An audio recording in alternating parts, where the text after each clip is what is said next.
هفته میلیون سال بری با دایناسورین ترایسراتوپسه روژک پرخراب بو. برمایین وی دبن فسیل تایران ناساروسه وکی هین نهاجی زندیه خویاده که.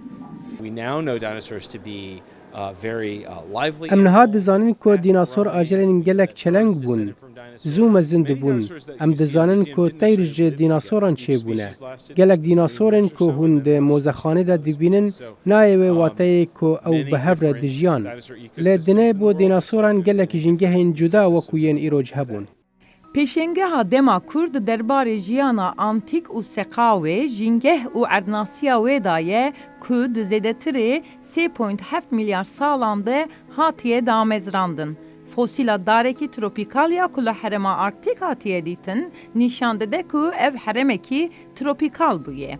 Kallıken hespen iro 52 milyon sal bere jiyan kırını. Dineya antik tije xwekaşok buok u meşu marbu.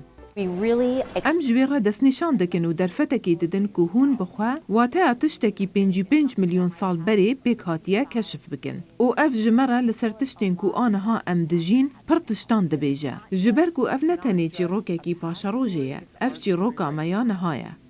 Evveneyin berheman bandoren sekayen güherti yen serasta gühertin adını nişandıdı. Zan yardı bejin 55 milyon sal beri bandora asteroid ekmezin jingeh careki de gühertiye. U dinasor u pranya cüreyindin yenjiyane tek çune. Le iro peşengeh des nişandı de ku mrof suçtarın ku dibin sedema pırskrekin verankar yen jingehe.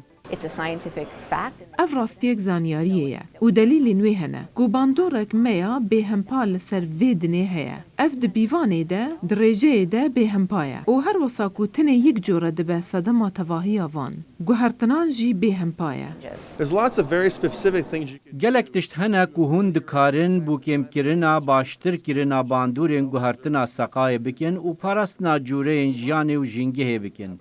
îro li dinê gelek tişt pêk tên ku nepêwîst e ew pêk werin. Star hevi dike ku serdana peşengehe ewe mirovan bo kriyarên jingehî teşvîq bike. I think we can از باور دکم ام براستی دکارن به وی پیشنگه دنه بگوهرینین و از دزانم اف مینا تشکی ایدئولیستیک خویا دگه لی از باور دکم ام دکارن از دخوازم کو مروف ببینن که ام لسر دنه چوا باندوره دکن و جاوین خواه ودکن و حزامه ببینن و دست ببجارتنین عقلانه بکن برا لدر دوری خواه بنیرن کو ببینن مروف لسر دنه با سبروجک پرتر هیویدار و خوشتر چه دکن